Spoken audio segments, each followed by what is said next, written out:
When most people think about emergency preparedness, they focus on water, food, flashlights, and first aid kits. These baseline essentials are critical, but 7 specific items consistently get overlooked until it's too late. During COVID-19, panic buying created artificial shortages not from lack of supply, but from demand surges exceeding production capacity. Items vulnerable to shortages include those with low profit margins, significant shelf space requirements, and products experienced preppers recognize as valuable. Emergency preparedness isn't about fear or hoarding. Public health experts emphasize gradually building supplies over time, maintaining reasonable quantities, and avoiding panic buying that creates shortages for others. 1. Multiple pairs of reading glasses. FEMA's emergency supply checklists specifically mention spare eyeglasses or contact lenses as important items to include in disaster kits. Yet this recommendation is frequently ignored, particularly when it comes to reading glasses. Consider what happens during an extended power outage or natural disaster. You'll need to read medication labels, examine first aid instructions, review important documents, navigate with maps, and perform detailed tasks like sewing repairs or splicing wires. All of these activities require functional near vision. For people over 40, presbyopia, the natural age-related loss of near-focusing ability, makes reading glasses essential for close-up work. But even younger people may need magnification for detailed tasks under stress or in poor lighting conditions. The problem is that eyeglasses are fragile. They can break, get lost, or become scratched and unusable. During an emergency, replacing them isn't possible. Optometry offices may be closed, and even if they're open, you likely have more pressing concerns than scheduling an eye appointment. The solution is simple and inexpensive.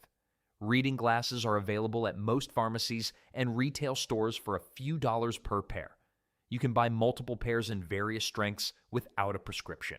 Emergency preparedness experts recommend keeping several pairs in different locations in your home, your vehicle, your emergency kit, and your workplace. Store them in hard cases to prevent scratching and damage.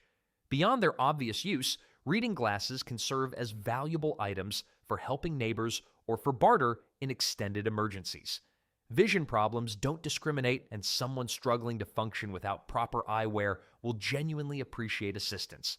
The cost investment is minimal, perhaps $30 to $40 for a comprehensive supply, but the value during an actual emergency when you're trying to read crucial information or perform detailed work is immeasurable. 2. Manual can openers. This item appears on virtually every official emergency preparedness checklist, yet people consistently overlook it until they're standing in front of a stockpile of canned food with no way to access it. FEMA, the American Red Cross, and state emergency management agencies all specifically recommend including a manual can opener in your emergency supplies. There's a reason for this emphasis. Modern kitchens often rely exclusively on electric can openers. Many people, particularly younger generations, have never owned or used a manual can opener. The problem becomes apparent during power outages. If you've wisely stockpiled canned goods as recommended by preparedness guidelines, but you can't actually open them, your food storage becomes useless. Attempting to open cans with knives, screwdrivers, or improvised tools is dangerous, inefficient, and wastes food. The vulnerability of manual can openers during emergencies isn't about conspiracy or hidden inventory. It's about basic supply and demand. When disasters strike, people who understand their importance buy them immediately. Stores stock manual can openers in limited quantities because demand during normal times is low. They're often relegated to bottom shelves or tucked in corners of kitchen supply sections.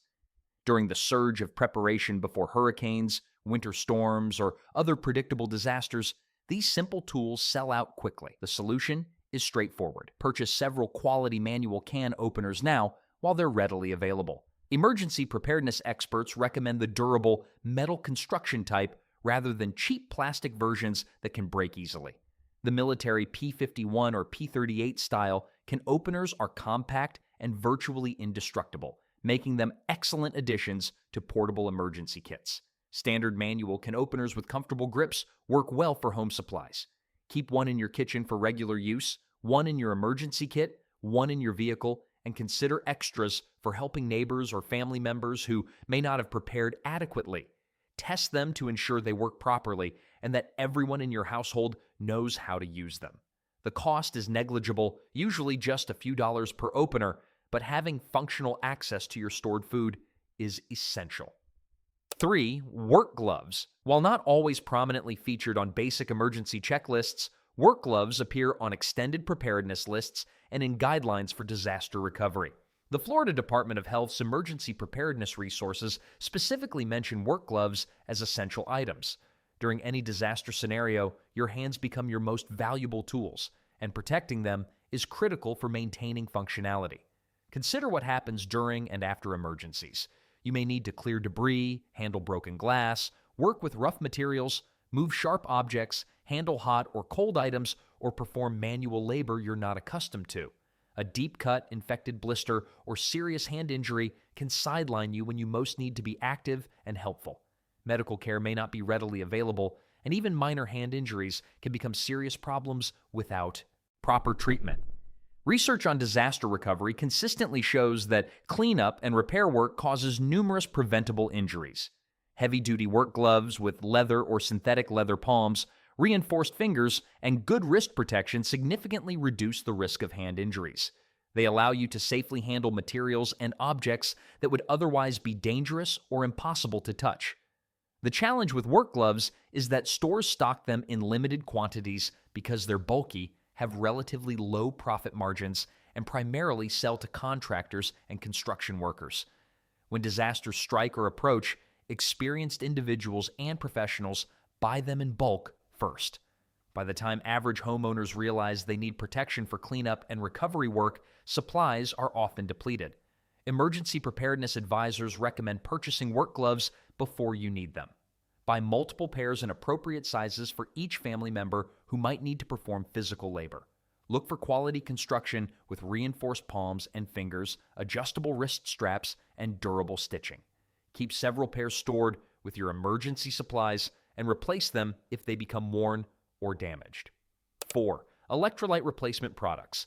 Medical supplies for emergencies typically focus on first aid items, but maintaining proper hydration and electrolyte balance is equally critical and often overlooked. During disasters, your body faces increased physical and mental stress. You may be doing more manual labor, dealing with temperature extremes, experiencing limited access to varied foods, and coping with anxiety and disrupted sleep patterns. All of these factors affect your body's electrolyte balance. Electrolytes like sodium, potassium, and magnesium are essential for proper muscle function, nerve signaling, and fluid balance. When you sweat heavily, experience diarrhea or vomiting, or simply don't maintain proper nutrition, your electrolyte levels can drop dangerously low. Dehydration isn't just about water, it's about maintaining the proper balance of these essential minerals. Research on disaster health emphasizes that electrolyte imbalance can cause serious problems, including muscle cramps, weakness, confusion, irregular heartbeat, and seizures in severe cases. Drinking plain water when you're electrolyte depleted can actually make the problem worse by further diluting your remaining electrolytes. Products designed for electrolyte replacement, whether sport drinks, electrolyte powder packets, or products like Pedialyte, become essential tools for maintaining health during stressful situations. The advantage of powder packets or tablets is their long shelf life, compact size, and ease of storage compared to bottled drinks. Organizations focused on disaster preparedness often recommend these because they're practical for emergency kits. However, they tend to disappear during heat waves, power outages, and natural disasters because athletes, parents with sick children, and people who've experienced previous emergencies understand their value. Store sufficient electrolyte replacement products for each family member. Calculate based on at least one serving per person per day for the duration of your emergency supplies. Rotate them annually by using them during exercise or outdoor work and replacing with fresh supplies. Choose products with actual electrolyte content, not just sugar and flavoring. Store them in waterproof containers to protect from moisture. 5. Water purification supplies.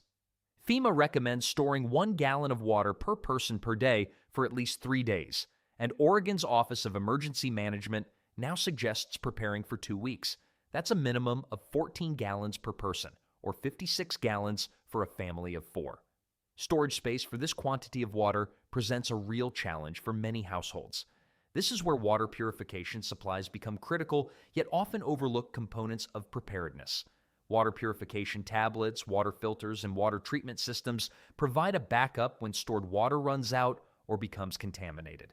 During floods, water supplies may be compromised. During extended power outages, municipal water systems may fail. Having the ability to purify water from available sources like streams, ponds, or even questionable tap water can be life-saving. The Centers for Disease Control provides detailed guidance on water treatment during emergencies, including boiling, chemical treatment, and filtration methods. However, boiling requires fuel and functioning equipment, which may not always be available. Chemical treatment with purification tablets offers a lightweight, long-lasting, and reliable backup method.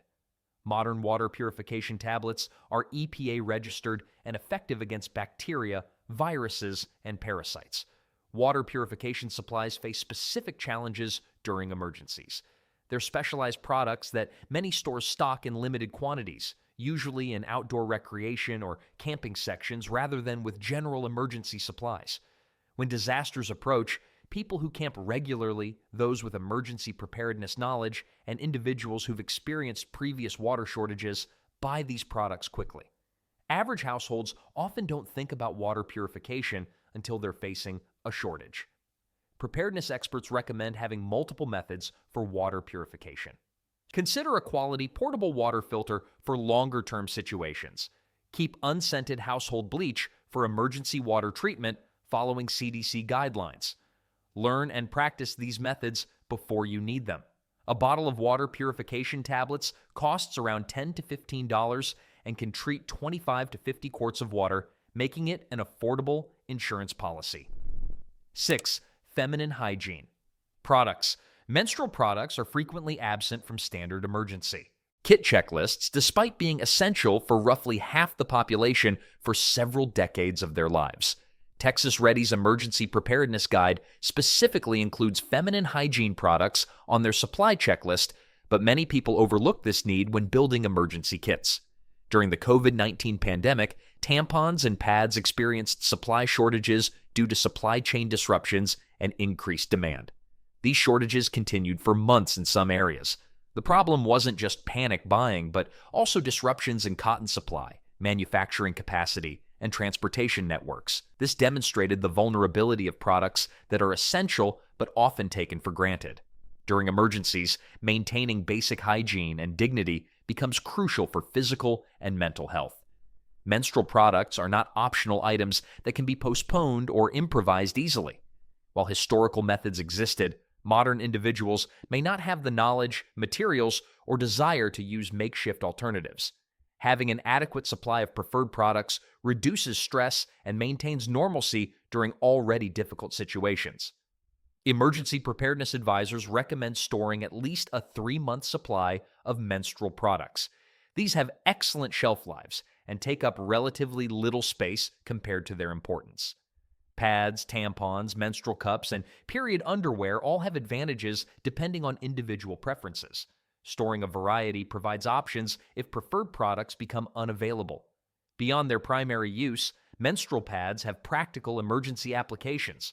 They're highly absorbent and can be used for wound care as cleaning materials or even as fire tinder when absolutely necessary.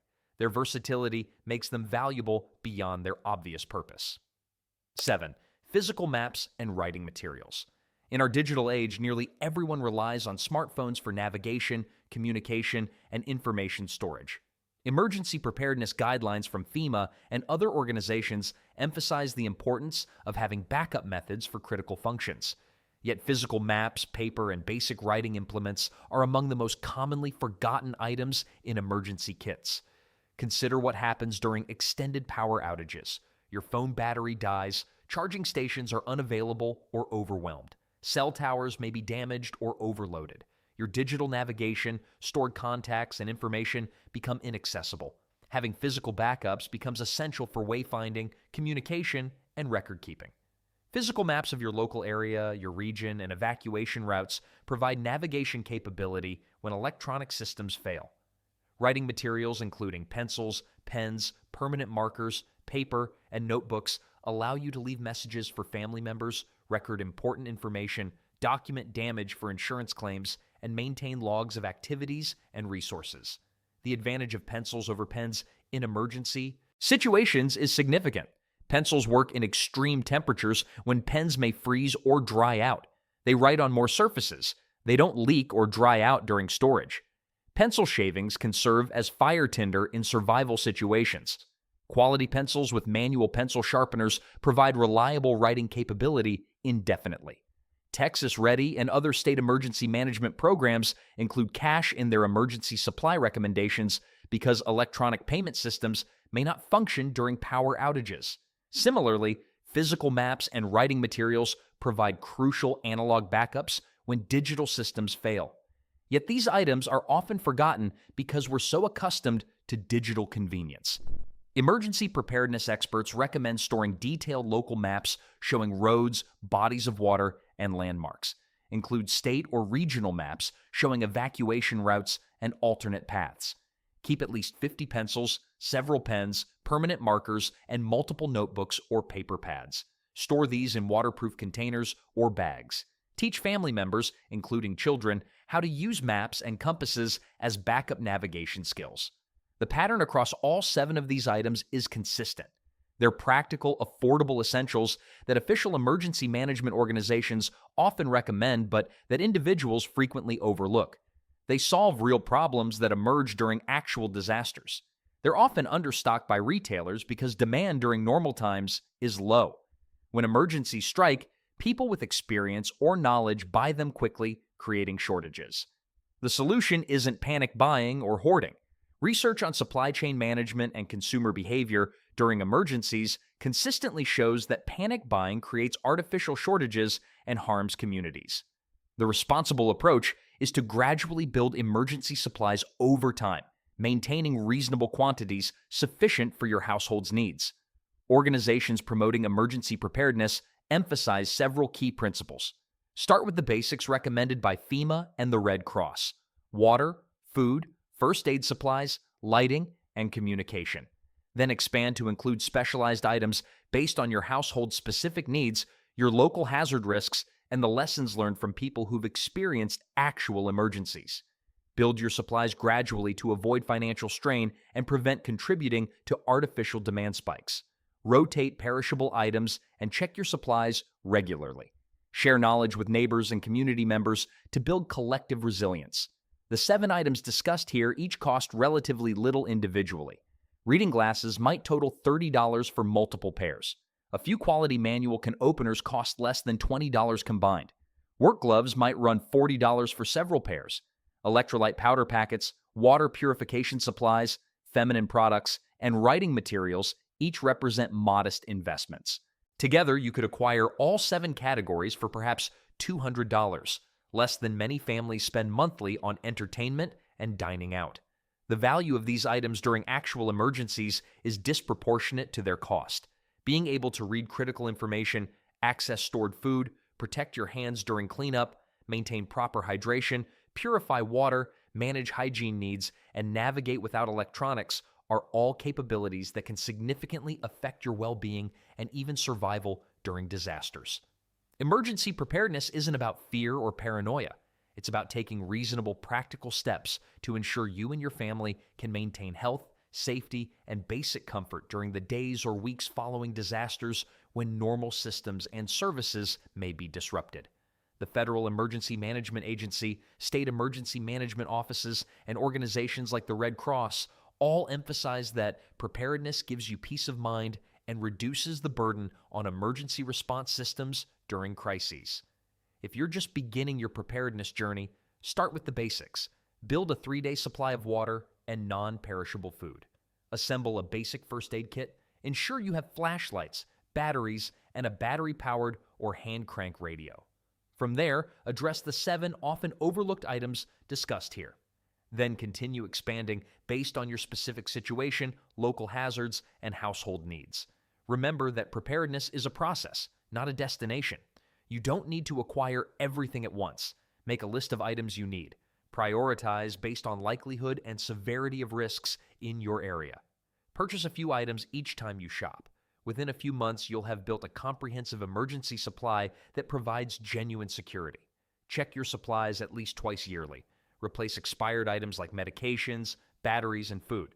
Update documents, maps, and contact information. Test equipment to ensure it still functions. Rotate items with limited shelf lives by using and replacing them. Involve your whole family in preparedness planning and practice so everyone knows what to do and where things are located. Beyond your household, consider your community. Preparedness experts emphasize that resilient communities recover better from disasters than collections of isolated individuals. Share knowledge about preparedness with neighbors. Check on elderly or disabled community members who may need assistance. Participate in community emergency response training if available in your area. Build networks of mutual aid and support. The research on emergency preparedness and disaster recovery is clear. People who prepare ahead of time fare better during and after emergencies. They experience less stress, maintain better health, can help others, and recover more quickly. Preparation doesn't have to be expensive, complicated, or time-consuming. It simply requires thinking ahead about practical needs and taking modest, consistent action to address them. These 7 often overlooked items represent real gaps in many people's preparedness. They're the practical details that get forgotten in favor of more obvious supplies, but prove crucial when actually needed. By understanding why they matter and acquiring them before emergencies occur, you're taking a significant step toward genuine preparedness. The goal is ensuring that when challenges come, whether natural disasters, power outages, or other disruptions, you have the practical tools and supplies needed to maintain safety and dignity for yourself and your family. That's what real preparedness provides, not fear, but confidence that you can handle whatever comes.